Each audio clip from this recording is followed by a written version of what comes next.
The moment I saw that real estate listing, my hands went cold. Not nervous cold, the other kind. I need you to understand something before I go any further.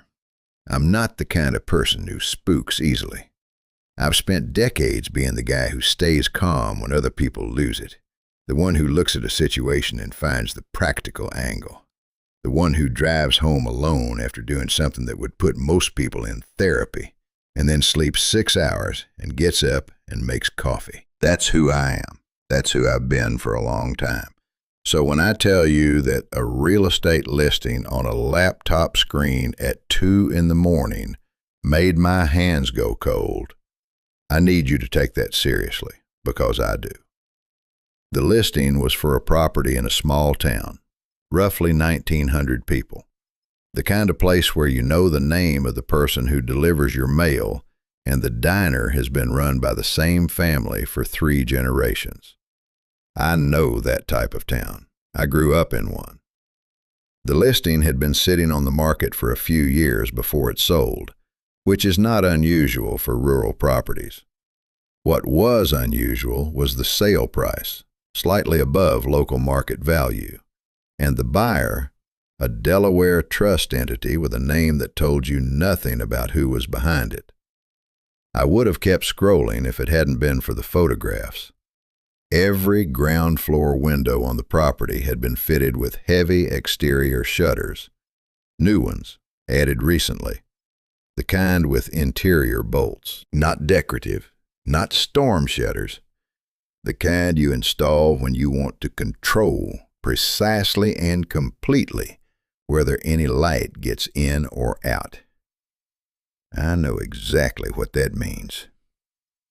I have known what it means for 50 years. And sitting there in my kitchen at 2 in the morning, looking at those photographs on a screen, I felt something I had spent a long time hoping I would never feel again. The particular feeling of recognizing something that should not exist. I closed the laptop. I made myself a drink I didn't finish. I sat with the feeling for about an hour, turning it over, checking it for cracks the way you check a load-bearing wall. Then I opened the laptop again. The listing was still there. The shutters were still there. The trust entity was still there. And the shape of what I was looking at was exactly, precisely, unmistakably the shape of what I had encountered once before, in a town not unlike this one, when I was young and had no idea what I was looking at. So let me tell you what I was looking at. I grew up working in my uncle's auto shop in a small Midwestern town, the kind of place that sits at the intersection of 2 county roads and has a grain elevator and a diner and a volunteer fire department, and not much else. Maybe 2,000 people if you were generous. My uncle's shop was on the main road through town, a low concrete building that smelled of motor oil and rubber and the particular metallic sweetness of brake fluid. And I spent most of my teenage years and my early 20s behind that counter, or under a car, or driving the flatbed out to farms to jumpstart tractors that had given up in the cold. I knew that town the way you know a space you have moved through so many times it becomes part of your body. I knew which regulars wanted to talk and which ones wanted their keys handed back and the door held open without a word. I knew the sound of the feed truck that came through every Tuesday by its particular rattle at a distance of about half a mile. I knew which months the diner's pie was worth eating and which months it wasn't. I knew the names and approximate routines of most of the 200 or so people who came through the shop in a given month. That kind of knowledge builds up without you noticing it's building. It becomes invisible to you, the way breathing is invisible. You stop thinking of it as knowledge at all. You just think of it as home. I thought that knowing made me safe. I thought that if something wrong entered my world, I would feel it the way you feel a change in air pressure before a storm. That low shift in the atmosphere that your body registers before your brain names it. And the truth is, I did feel it. That's the part that has stayed with me all these years. Not the horror of what happened that summer, but the fact that I felt it coming and still couldn't see it clearly enough to act sooner than I did. The town had its own quiet rhythms, and I could read every one of them without thinking. Until the summer, a stranger walked in, and the rhythm changed in a way that took me far too long to name. If this story is hitting close to home for you already, stick around, because what comes next is the part I've spent 50 years deciding whether to say out loud. Subscribe and leave a like if you want to hear the rest. It genuinely helps more than you'd think. That summer was the hottest anyone could remember. The kind of heat that sits in your throat when you step outside in the morning and doesn't leave until well after dark. The asphalt on the main road through town went soft by noon. The grass in the old cemetery behind the Methodist church turned from green to dry straw by early summer and stayed that way for months. Everything baked. Everything went still. And into that stillness, on a Thursday afternoon when I was in the back of the shop drinking a warm soda and waiting for the temperature to drop by even a single degree, the bell above the shop door rang, and a man I had never seen before walked in. I noticed him before I saw him clearly, which is a strange thing to say, but it's accurate. There was a change in the quality of the air in the room, a drop in temperature that had nothing to do with the door opening. By the time I came around the counter and actually looked at him, I had already registered him as wrong in some way I couldn't locate. He was tall, pale in a way that had nothing to do with being indoors, wearing a light jacket in weather that made jackets feel like a punishment. He was not sweating. I remember that specifically because I was soaked through my shirt, and every person who had come in that day had been the same. And this man was dry and cool and utterly unbothered by a heat that was making the rest of us slow and irritable and half present. He shook my hand. His fingers were cold, not cool, cold. The kind of cold that makes you want to check if the person is okay, because a hand should not feel that way in that weather. I registered it and said nothing. He introduced himself as Callum Reeve. He had a list. The list he handed me was the thing that should have made me ask questions. I didn't ask them. That's the part I've never fully forgiven myself for. It was written on plain white paper in handwriting so precise it looked almost printed.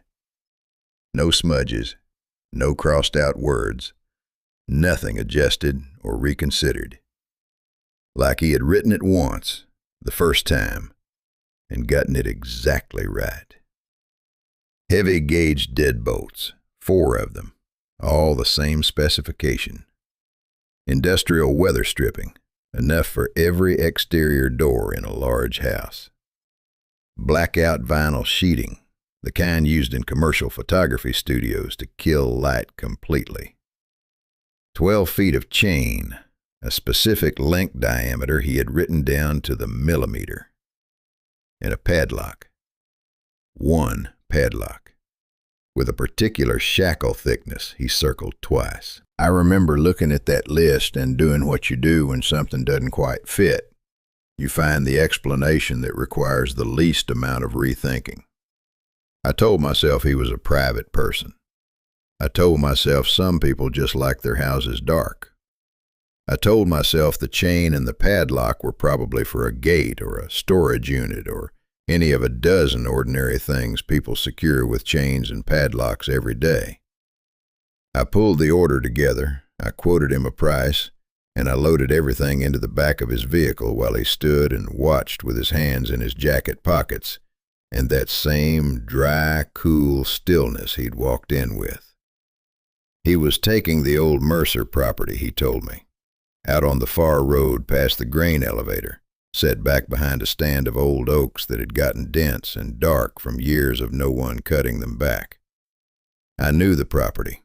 Everyone in town knew it, The way you know a tooth that has been sensitive for so long you've stopped actively noticing it, but you still unconsciously avoid it when you chew. The Mercer place had been empty for years.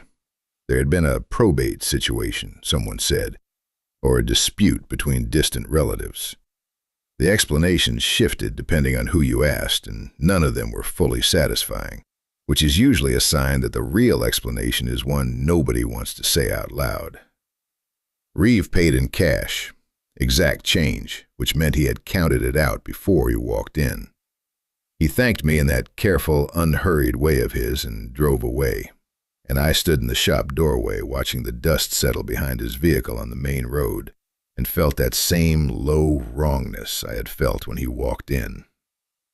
Cooler in the room than it should have been, like something had very slightly shifted and not shifted back. I filed it. I went back to work. And for the next few weeks, Callum Reeve was just a name on a parts order that I occasionally remembered when the Mercer property came up in conversation, which it did a few times, because a new resident in a town that size is always briefly interesting to people.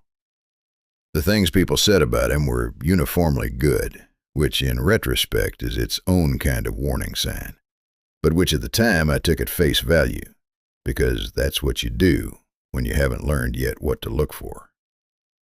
What I didn't know, sitting in that shop doorway watching his car disappear, was that the list he'd handed me was not a list of supplies. It was a list of preparations. And what he was preparing for had nothing to do with privacy or storage or any of the reasonable things I had talked myself into. Within 3 weeks of Callum Reeve arriving in town, people genuinely liked him. I want to be precise about that, because it matters. Not tolerated him. Not politely accepted him the way small towns accept newcomers with a kind of watchful patience. Actually liked him.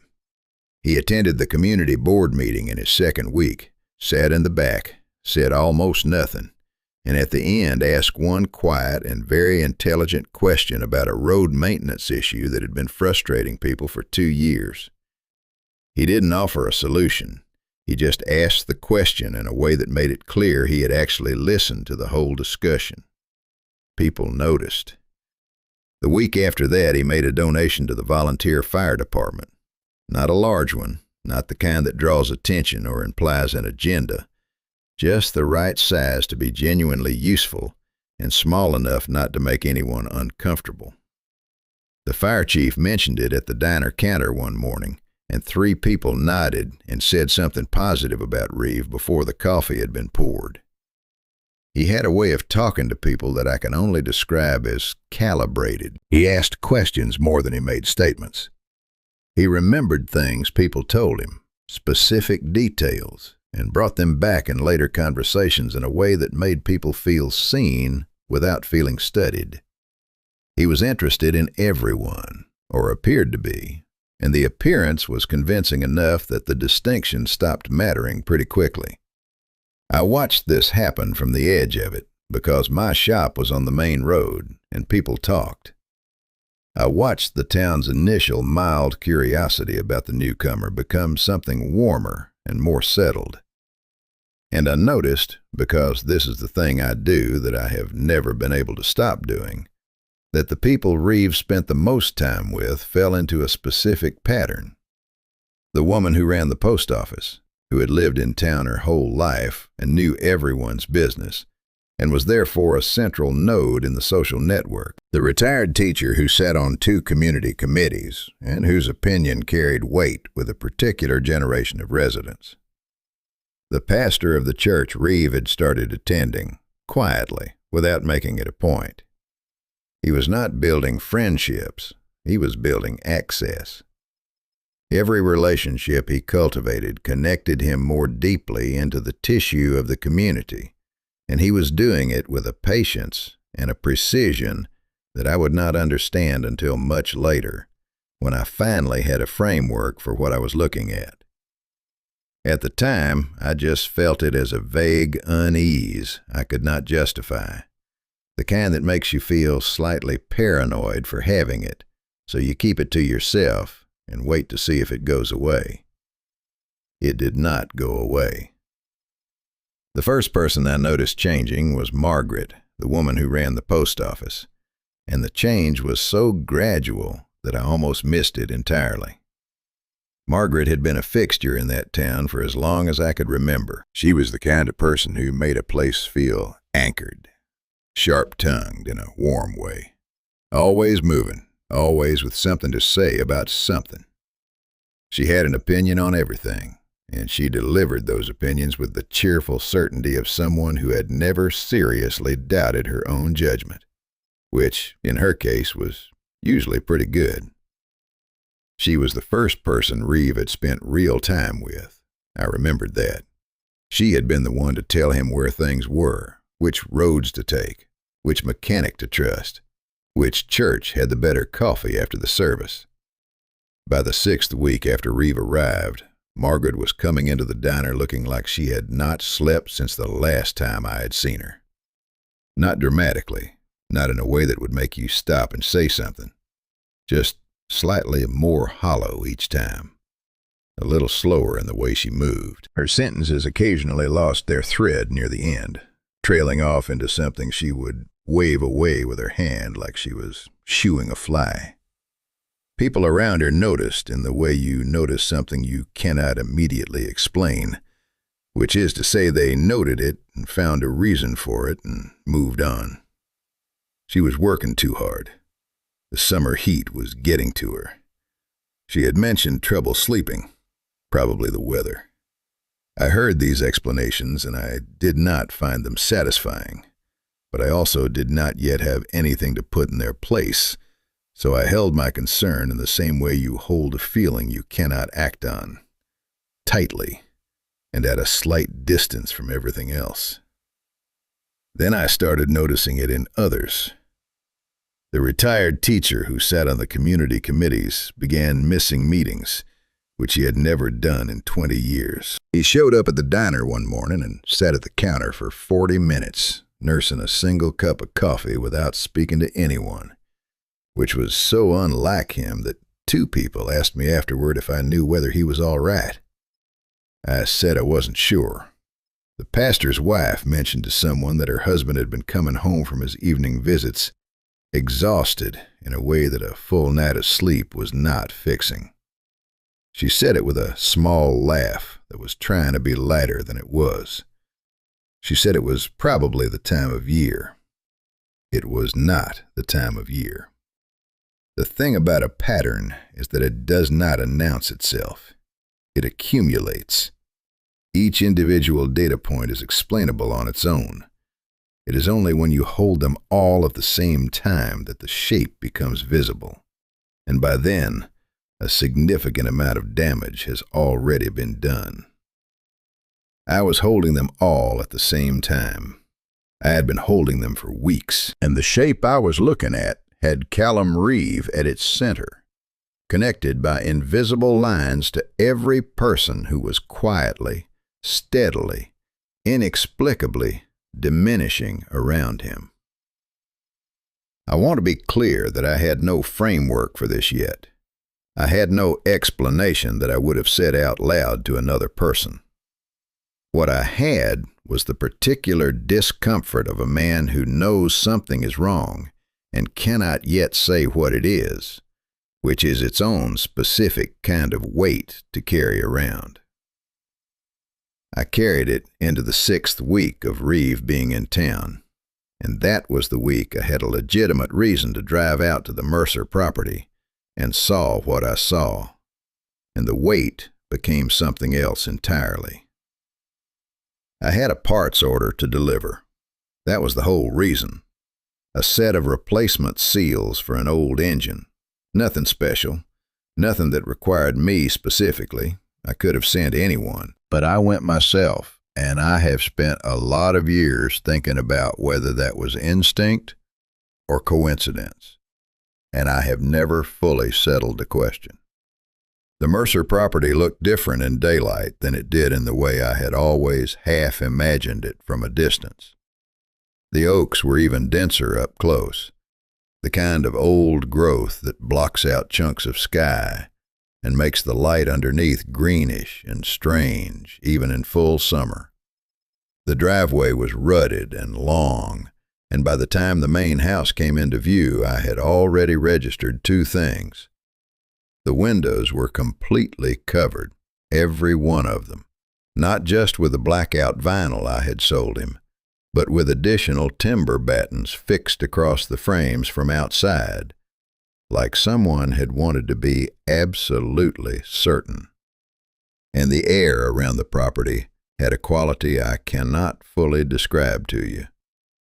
Cooler than the surrounding land, noticeably, in a way that made no physical sense given the heat of that summer, like the property existed at a slightly different temperature than everything around it. I parked and knocked, and Reeve answered the door and gave me nothing to work with. He was polite, unhurried, thanked me for the delivery. But what I noticed, while they stood in the doorway and we exchanged the ordinary words that a delivery requires, was the outbuilding behind the house. 30 yards back, maybe a little more. Stone walls, old enough that the mortar between them had gone dark with age. New padlock on the door. I could see the unweathered steel of it from where I stood, bright against the old wood. My chain, the one I had sold him, threaded through the door hardware. He was positioned in the doorway at an angle that made it difficult to look past him at the outbuilding without making it obvious that I was trying to. I was not obvious, but I tried. He walked me back to my truck himself, not in a threatening way, nothing you could point to, just a man being courteous, falling into step beside me, asking a polite question about road conditions. By the time I was back in the driver's seat and he was standing in the driveway watching me turn around, I understood that every step of those 2 minutes had been managed. The angle in the doorway, the conversation that kept my attention at eye level, the walk back to the truck that made lingering impossible without making it a confrontation. Every variable controlled. And he had done it so smoothly that if I had not already been watching for exactly this kind of thing, I would not have noticed it at all.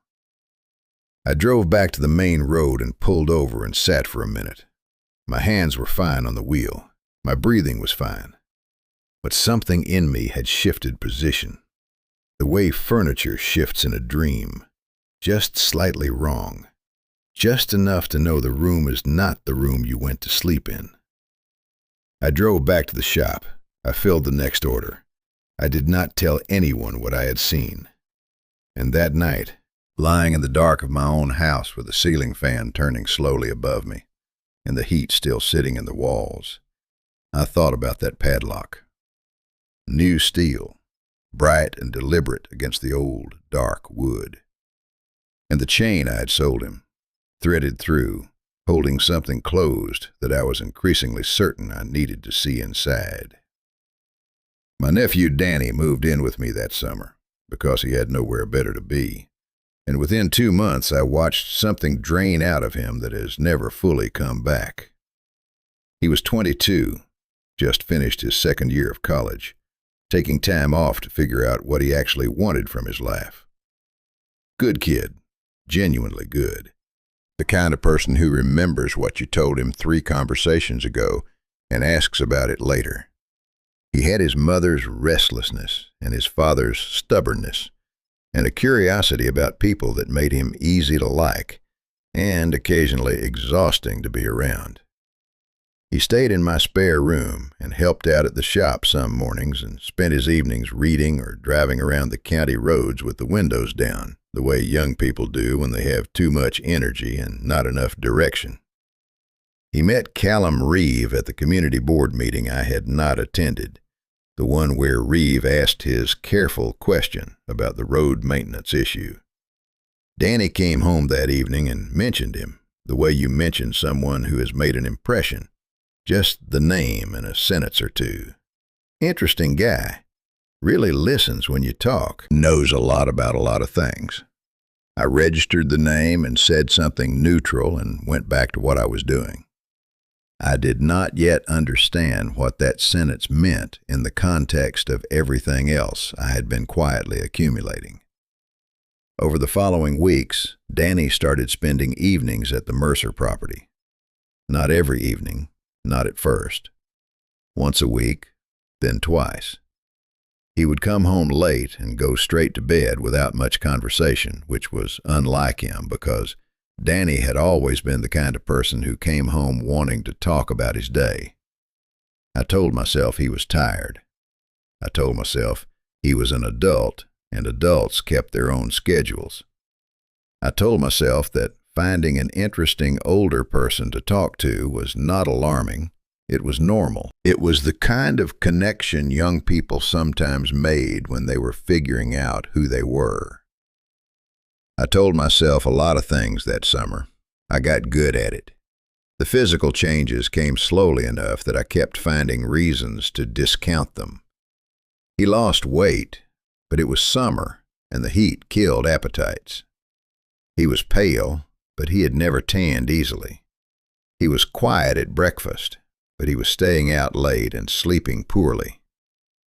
Each explanation was available, was plausible, required the minimum amount of rethinking.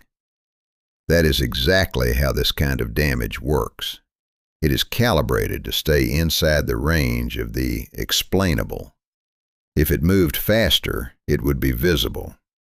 It moved slowly, and so it was invisible, or close enough to invisible that the people who loved Danny most were the last to let themselves see it clearly.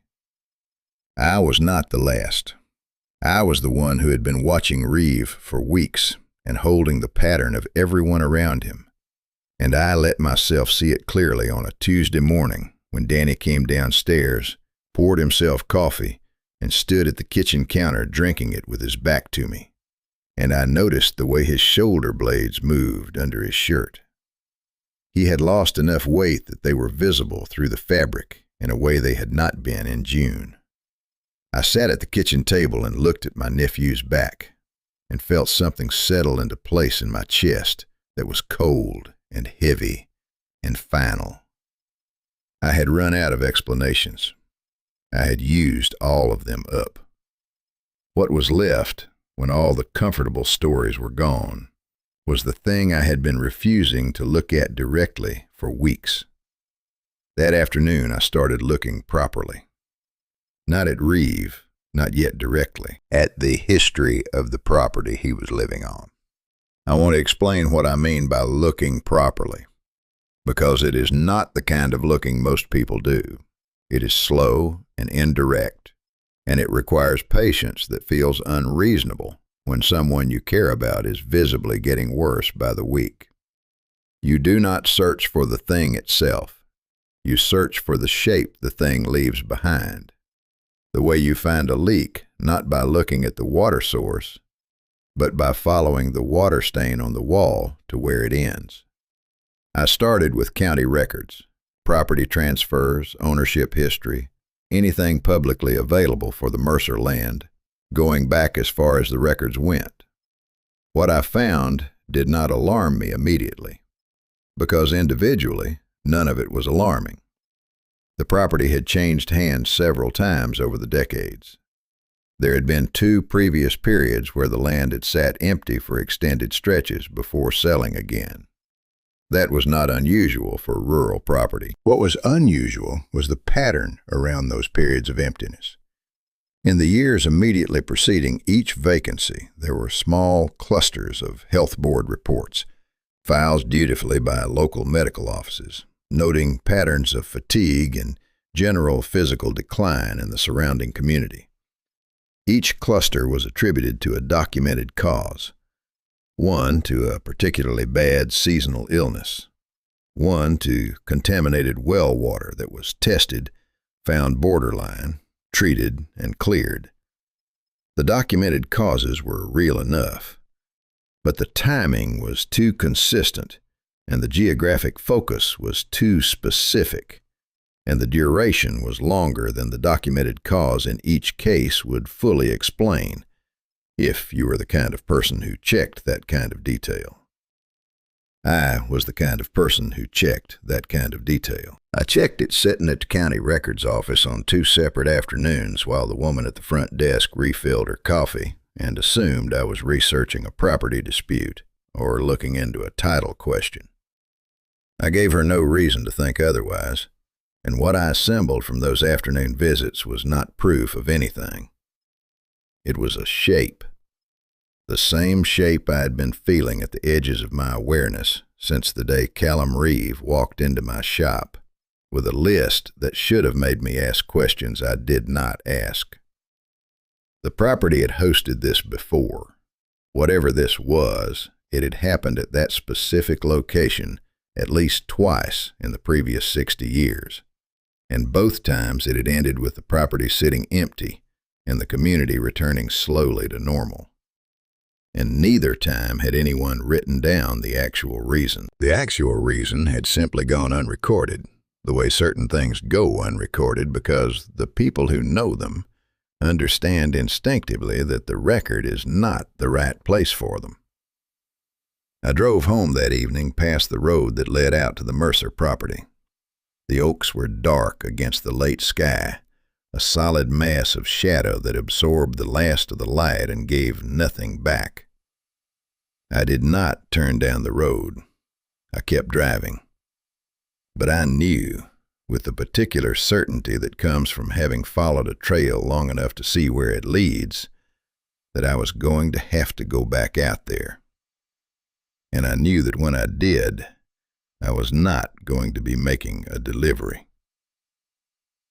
There is a man I need to tell you about, a retired county archivist named Gerald, who had been sitting on information for 30 years that he did not know what to do with, and who handed it to me across a kitchen table like he had been waiting for someone to give it to. I found him through a chain of connections I will not fully reconstruct here because some of the people in that chain are still living, and I made them no promises about being named.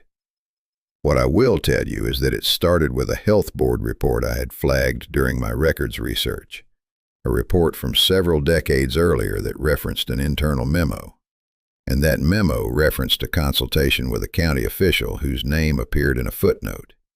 And that name, after some searching, led me to Gerald, who was in his 80s by then and living in a house that smelled of old paper and instant coffee and the particular dry warmth of a space that has been heated by the same electric baseboard units for 20 years. I told him what I was looking at. Not everything, not in the first 10 minutes, but enough. I watched his face while I talked, and his face did not do the thing that faces usually do when you tell them something like this. It did not go skeptical or politely concerned or slightly alarmed in the way that signals a person has decided you might be unwell. It went still. The particular stillness of someone who has been waiting a long time for a specific conversation to happen and is now taking care not to say the wrong thing at the start of it. He got up and went to a back room and came back with a folder. Not a large folder, maybe 30 pages total, accumulated over decades from sources he described only in general terms. He set it on the table between us and left his hand on it for a moment before pushing it toward me, like he was transferring something that had weight beyond its physical weight.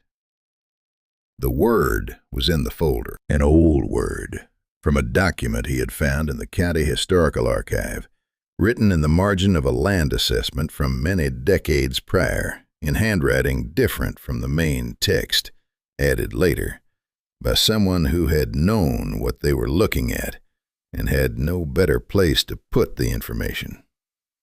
Gerald pronounced it for me. I will not reproduce it here because it is not the kind of word that benefits from being repeated casually. What it described across several documents in that folder separated by decades and geography was a specific type of presence. Long-lived, patient, capable of existing alongside human communities for extended periods, integrated enough to pass unnoticed, feeding in a way that was slow and managed, and designed not to kill its source, because a dead source was a problem, and a depleted but living source was sustainable. Gerald said, and I want to quote him as precisely as I can because the flatness of how he said it has stayed with me for 50 years. He said, "They are not rare, they are just quiet." Then he closed the folder and pushed it the rest of the way across the table to me and said I could keep it. He refilled his coffee and asked me if I wanted some, and we did not speak of it again. I drove home with the folder on the passenger seat, and I did not turn on the radio. The thing I sat with that night, the thing I kept turning over while the folder lay closed on my kitchen table and the ceiling fan moved the warm air in slow circles above me, was not the horror of what the folder described. I had already moved past horror. I was somewhere past it, in a place that did not have a clean name. What I sat with was the word that Gerald had used: sustainable. The damage Reeve was doing to this community was being kept inside a range. Not too much, not too fast, never enough to trigger the kind of alarm that could not be managed. Danny was getting worse, but he was not in a hospital. Margaret was fading, but she was still showing up to work. It was all calibrated, all of it, to the threshold just below where people would be forced to act. And that calibration was not accidental. It was the whole system. I closed my eyes and thought about that, and felt something that was not quite anger, and not quite grief, and has no name I have found since. I was still sitting at that kitchen table at 2 a.m. when my phone rang. It was Danny's neighbor, a woman who lived 2 doors down from his apartment and had his number as an emergency contact.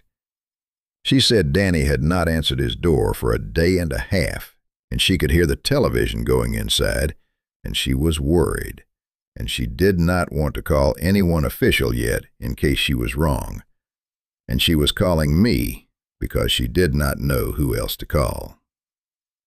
I was at his apartment in 12 minutes. The door was unlocked. The television was on, some late program with the volume low, casting pale blue light across the living room. Danny was on the couch, not unconscious exactly, but not reachable either. His eyes were open and tracking movement, but slowly, with the quality of someone looking at things through water. His skin was the color of old paper. His hands, when I touched them, were cool in a way that had nothing to do with the temperature of the room. I sat with him while we waited for the ambulance, and I talked to him, not because I thought he could fully process what I was saying, but because the silence was unbearable, and talking was the only thing I could do with my hands that didn't involve breaking something. He was in and out of awareness for about 20 minutes, and then something shifted, and he surfaced, briefly and incompletely, and looked at me with an expression I had never seen on his face before. Not fear exactly. Something older than fear. Something that knew more than he should have known, and was trying to find a way to say it with a mouth that was not fully cooperating. He said 4 words. I am not going to tell you what those 4 words were. And I mean that. I have held them for 50 years, and I intend to keep holding them. What I will tell you is that those 4 words were enough. They were more than enough. They closed every gap I had left open, answered every question I had been half asking myself since the day Reeve walked into my shop, cold-handed, in summer heat. I sat back in the chair beside the couch and felt the full weight of what I now knew settle into me, and I understood that the knowing had changed everything about what came next. The ambulance arrived. I followed it to the hospital. I sat in a waiting room under fluorescent lights that hummed at a frequency that made my teeth ache, and I began thinking, clearly and without flinching, about what I was going to have to do. I went back to the Mercer property the next morning with a toolbox I did not need and a reason for being there that I had rehearsed in the car on the way over. And within 60 seconds of Reeve opening the door, I understood that I had been wrong about something fundamental. I had assumed, somewhere in the back of my thinking, that what I was dealing with was a person who was doing something wrong, a person who had made choices that caused harm, a person who could be reasoned with or pressured or exposed. I had been thinking about this the way you think about a human problem, with human solutions available somewhere on the other side of it. Standing in that doorway, looking at Callum Reeve in the flat morning light, I understood that I had been using the wrong category entirely. He looked the same as he always had. That was the first thing. I had been up most of the night. I had driven to a hospital and back. I had sat in a waiting room under lights that made my eyes ache, and I looked it. He looked the way he had looked the first day I met him. Pressed, cool, unhurried. No shadows under his eyes. No sign of the night having touched him at all. I remember thinking that was wrong in a way I could feel in my back teeth. That specific wrongness of a thing that should follow the rules of the physical world and does not. I gave him my prepared reason for being there, a follow-up on a parts order, something minor that I had fabricated that morning while standing in my kitchen, drinking coffee I could not taste. He accepted it with the same polite attentiveness he applied to everything, asked a question that showed he had retained the details of previous interactions with the same precision as always. And I answered it, and we stood in the doorway, talking about absolutely nothing for 3 or 4 minutes, while I tried to do what I had come to do, which was look at him clearly and let myself see what I was actually looking at. There was a moment. I do not know how to describe it fully, and I have tried, in 50 years, more times than I can count. It lasted maybe 2 seconds. Something shifted in his attention, some internal reorientation, and for those 2 seconds he was not performing attentiveness. He was simply present, and what was present was not what you expect to find behind a person's eyes. There was an age there that had no business being in a living face. Not the age of an old person, not the age of someone who has lived a long time and carries it in their skin and their posture and the careful way they lower themselves into chairs. The age of something that had been continuous for a span of time that made human lifetimes feel like single pages in a book with no visible end. I saw it for 2 seconds. And then the performance resumed, and he was Callum Reeve again, pleasant and controlled, and watching me with those gray-green eyes that gave nothing away. I said something. I do not remember what. I got back in my truck.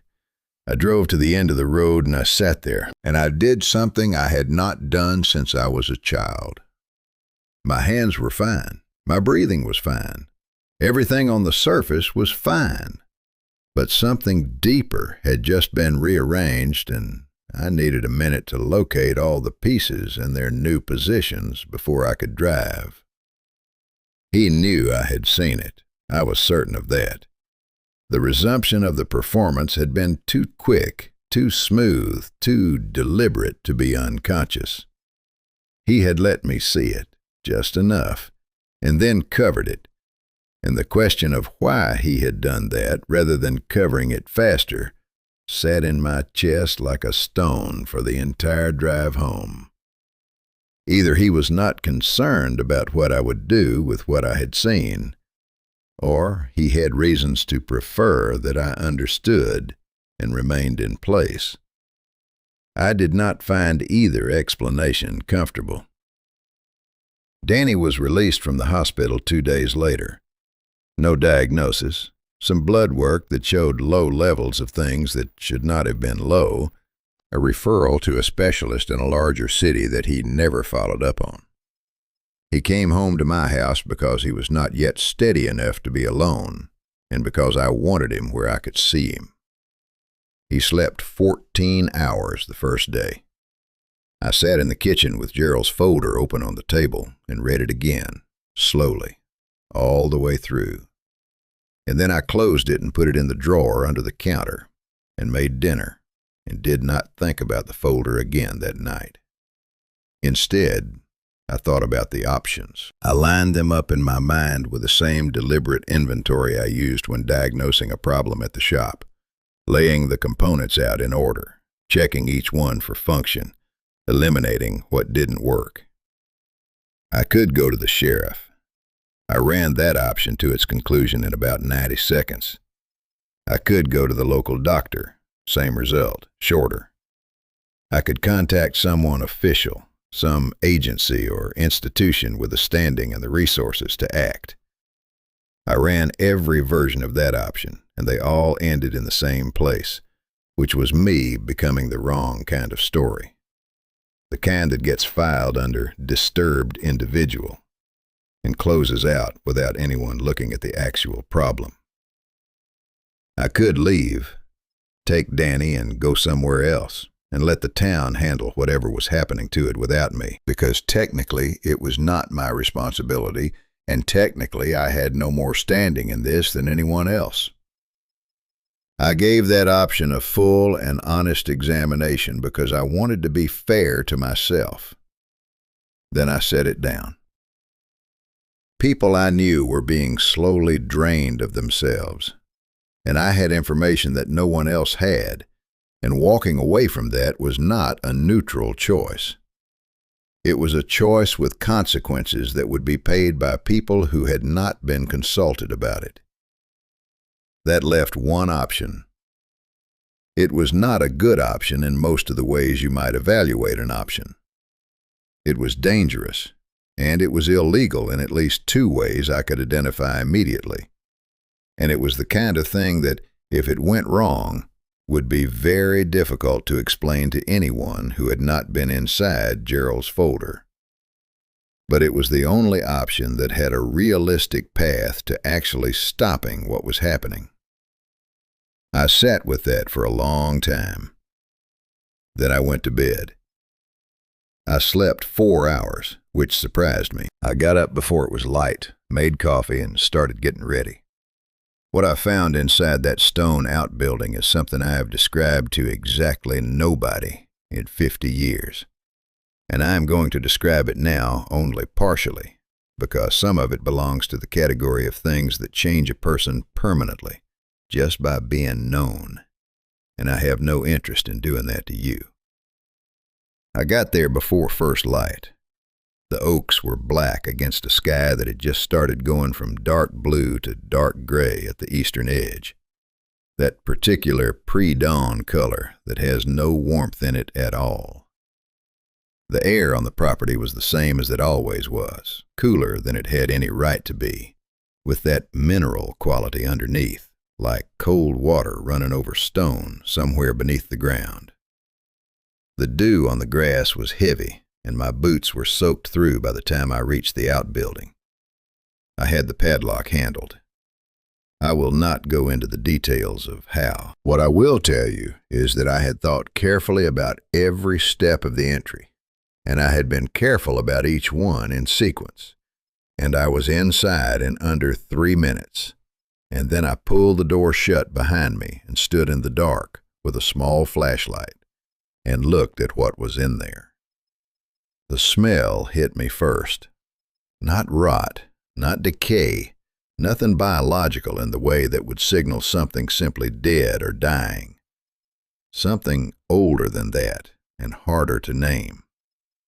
The closest I can come is this: Imagine the smell of a very old stone building that has been sealed for a very long time. A church basement or a root cellar that has been locked since before you were born. And then add to that something underneath it, something almost electrical, like the air before a lightning strike. And then add underneath that something else that I do not have a reference point for, because I have never encountered it anywhere else in my life. The outbuilding was one room, stone walls, stone floor, the ceiling low enough that I had to stand slightly bent. Along the far wall there was a structure, built of the same stone as the walls and obviously original to the building, which might have been a workbench or a shelf or a sleeping surface in some previous incarnation, but which had been modified, added to, layered over with materials and objects that spanned what looked like multiple decades. I shone the flashlight across it slowly, and what I understood, standing there with my wet boots on that cold stone floor, was the age of what I was looking at. I said earlier that Reeve had an age behind his eyes that did not belong in a living face. What was in that room had the same quality, but without the performance layered over it. There was nothing here pretending to be anything. The room simply was what it was, which was a space that had been in continuous use for far longer than the county surrounding it had existed in any official sense, and the evidence of that continuity was layered into every surface in a way that made the word old feel completely inadequate. You use the word old for furniture and documents and buildings. This required a different word, one I have never found, for something that is simply continued without interruption through spans of time that make human history feel recent. I stayed longer than I should have. That is the honest account. I had a plan and a timeline, and I stood in that room for nearly 20 minutes past when I should have left, because I was trying to make sure I had understood what I was looking at before I did what I had come to do. I needed to be certain. When you do something that cannot be undone, you need to be certain. By the time I pulled the door shut behind me and walked back across the wet grass in the gray pre-dawn light, I was certain. I drove away from the property without looking back. I did not see Reeve. The main house was dark, every window sealed, every shutter bolted, the building completely closed to the world outside it. I drove back to town and I went to the shop and I opened up and I worked a full day, and nobody who came in that day saw anything on my face that gave them a reason to ask questions, which was exactly what I needed. The Mercer property caught fire 2 nights later, just before 3 in the morning. I was home. That is what my alibi was, and it was also the truth. I was home, in bed, and my phone rang with the news the way phones ring with news in small towns, through a chain of neighbors who had seen the glow from their windows or smelled the smoke or heard the first engine go past. I drove out there the way any local would, not immediately, not with urgency, at the speed of someone who has just been woken up and is not yet fully sure what they are heading toward. The fire had taken the main house completely and was working on the outbuilding by the time I arrived. The oaks around the property held the light and the heat in a way that made the whole clearing feel like the inside of something.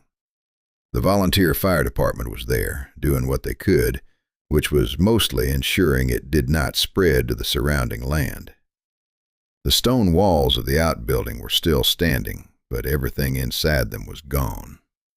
The heat coming off the site was enormous, physical, pressing against your face and chest from 20 yards out. I stood with the other people who had come out to watch, neighbors and curious residents and 2 sheriff's deputies, and I said the things that the situation called for and made the expressions that were appropriate, and watched the fire do what fire does to things that need to be finished.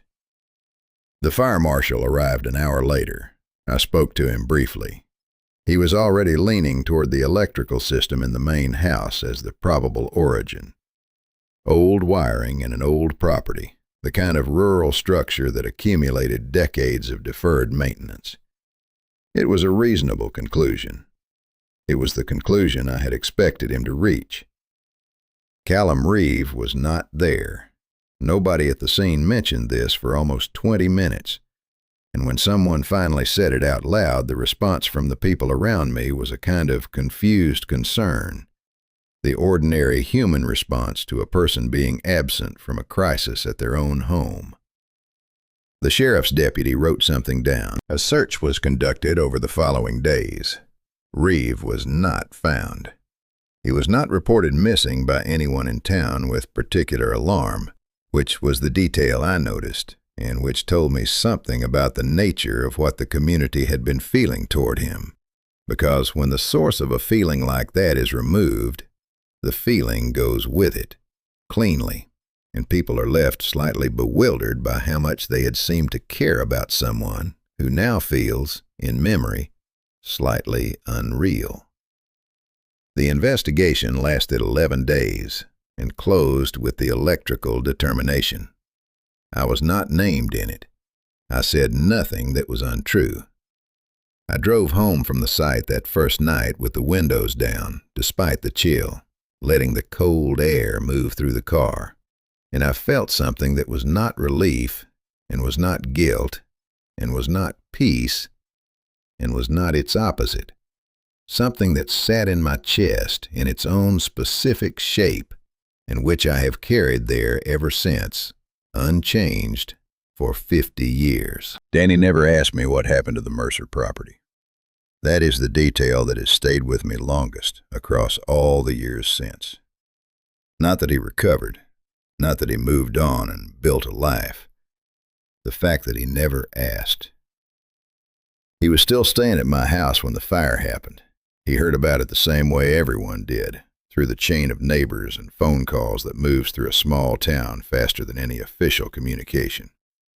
He came downstairs that morning while I was making coffee, and he stood in the kitchen doorway, and I told him what I had heard.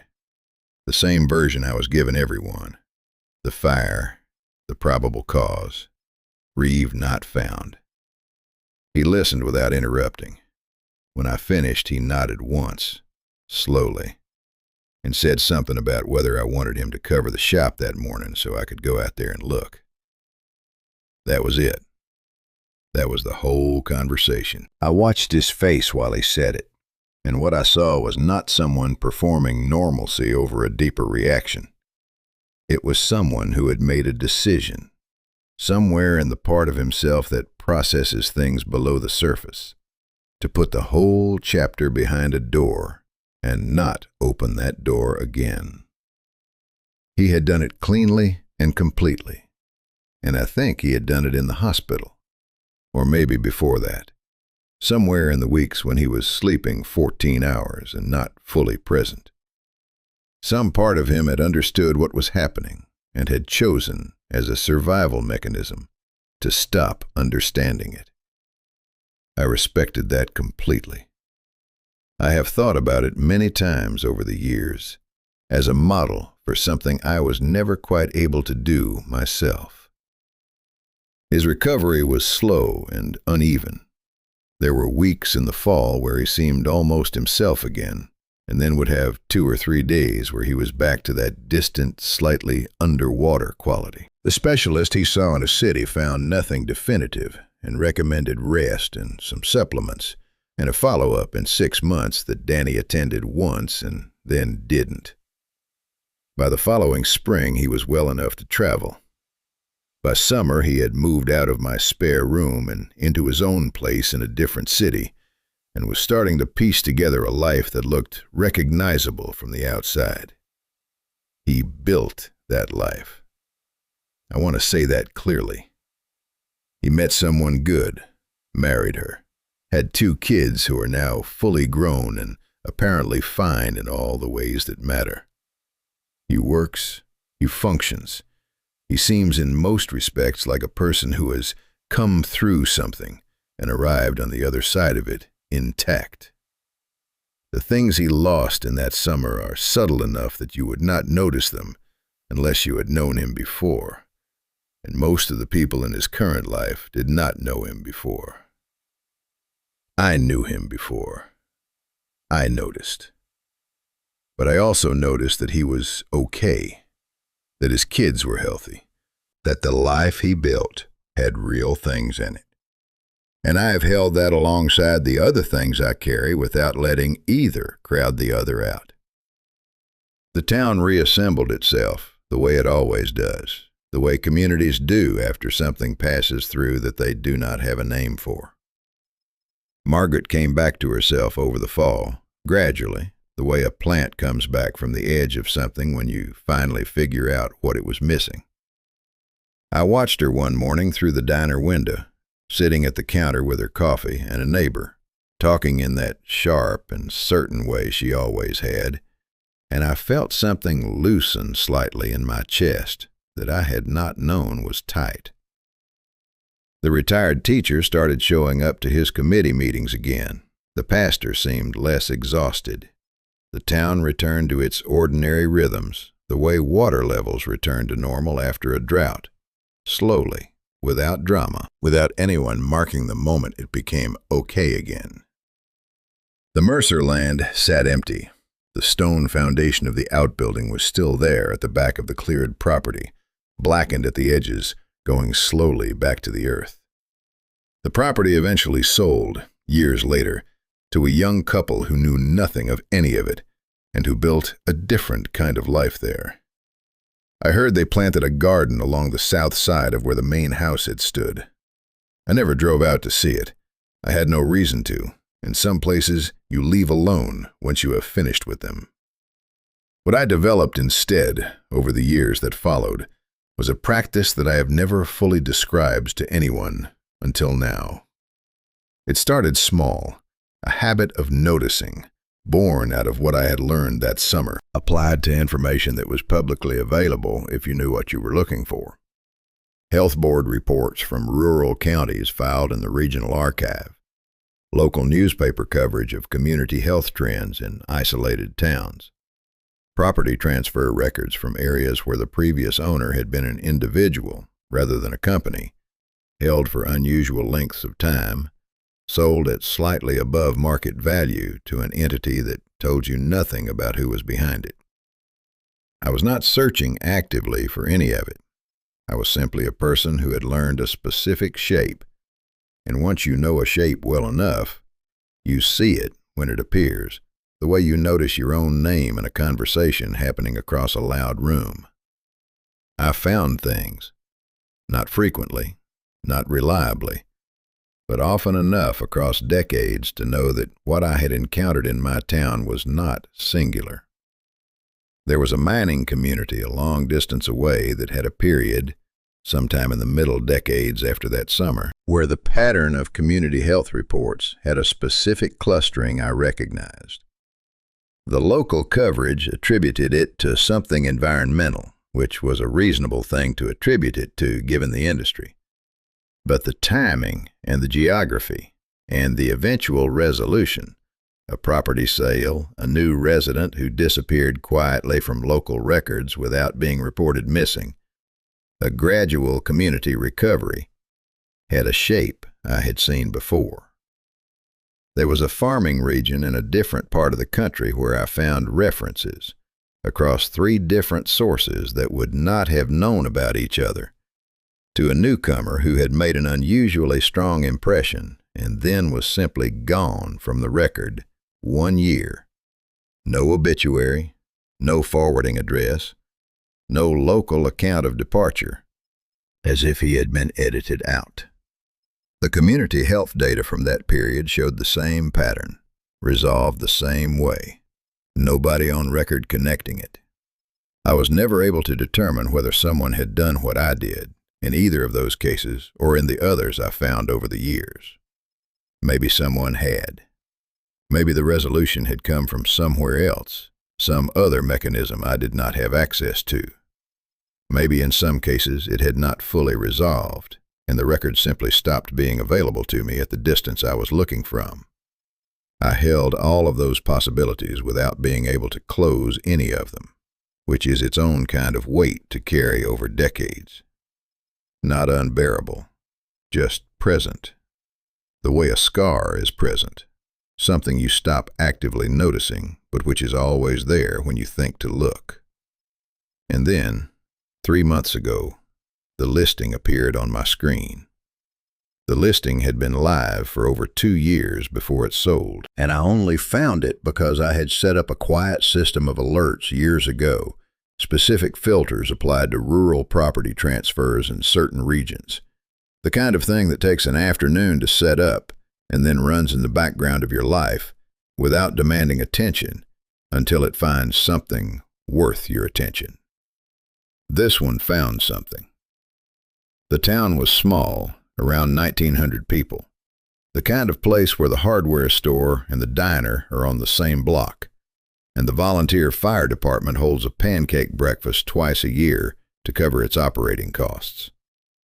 The property had been listed slightly above the assessed local value, which is not remarkable by itself.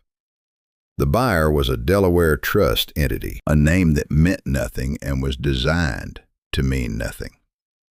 Those two details together raised my attention without fully landing. I have seen both of those things in isolation many times, and they add up to nothing more than a slightly unusual transaction. Then I looked at the photographs.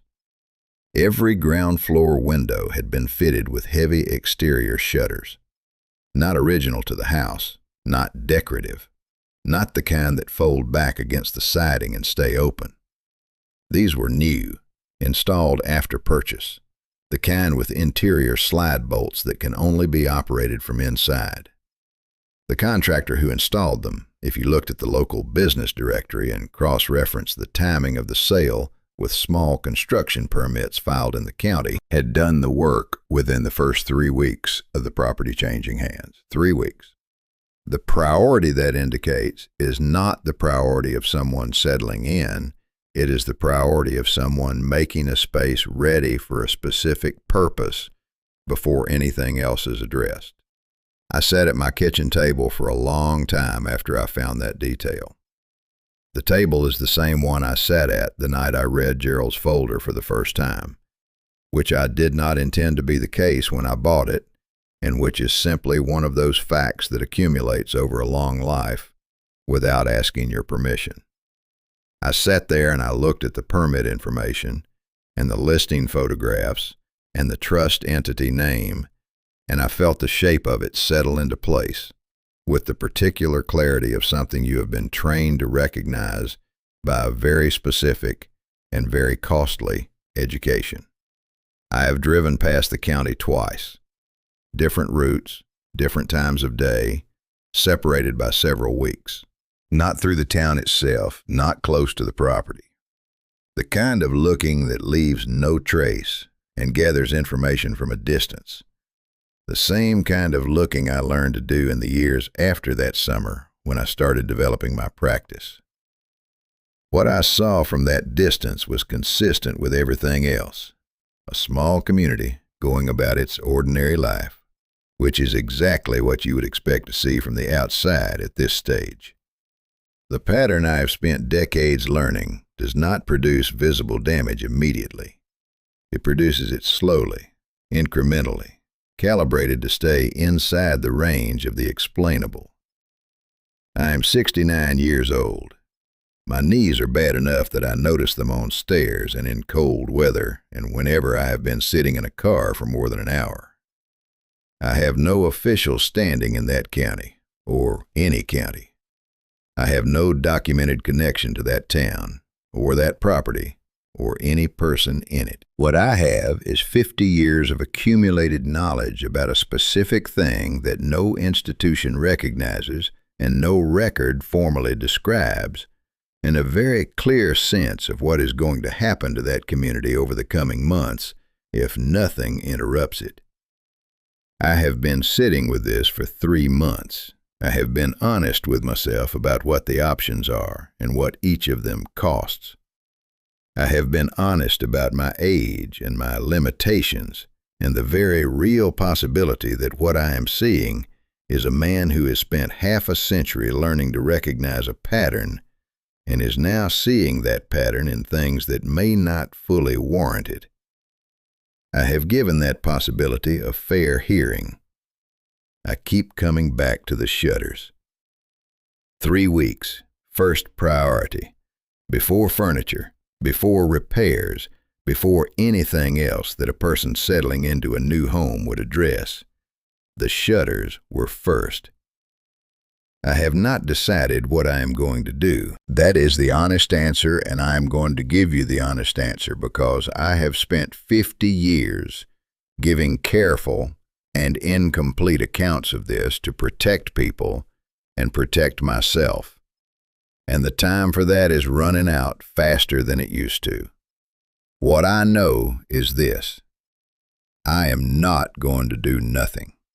I made that choice once, very early in that summer many years ago, and I made it many mornings after that, while Danny got quieter at the kitchen table, and Margaret got slower at the post office counter. And I remember with great precision what doing nothing cost and who paid for it. I am not going to make that choice again with my eyes open. The shape of doing nothing is one I know too well to pretend I cannot see it.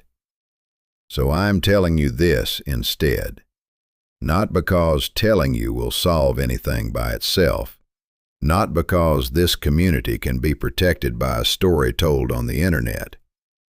I am telling you because these things persist, in part because every person who finds them alone. The isolation is not accidental. A thing that depends on not being recognized cannot survive being recognized by enough people simultaneously. And every account that exists somewhere, even imperfectly, even told by a 69-year-old man with bad knees and a 50-year-old memory, is one more account in the world that was not there before. If any piece of what I have described tonight matches something you have encountered, something you filed away because the category did not exist for it, or because the cost of examining it felt too high, say so. I am not asking you to believe me. I am asking you to think about whether you already do, and what that means, and what you are going to do with it. Here's the thing I have learned that I wish I had known at the beginning. These things are not more powerful than people.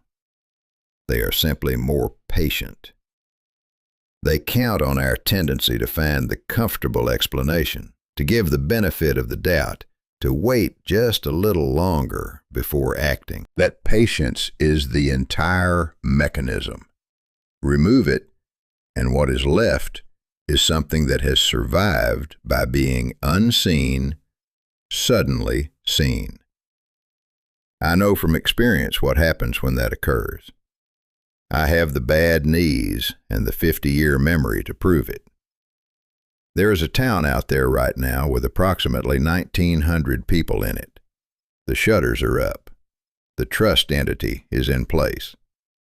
Whatever comes next has already started, slowly, below the threshold of what anyone in that town is currently willing to call a problem. I want to ask you something, and I want you to really think about it before you answer. If you found out right now that something was quietly feeding on your community, slowly and patiently, staying just invisible enough that nobody around you could see it, and you were the only person who had all the pieces, what would you actually do? Not what you would want to do, what you would actually do at 2 a.m, alone, with no one to call and no institution to report it to. Think about that and tell me honestly in the comments, because I think that answer says more about who we are than most of us are comfortable admitting. If this story reached you tonight, leave a like and subscribe. There is more where this came from, and some of what comes next is something I have never told anyone.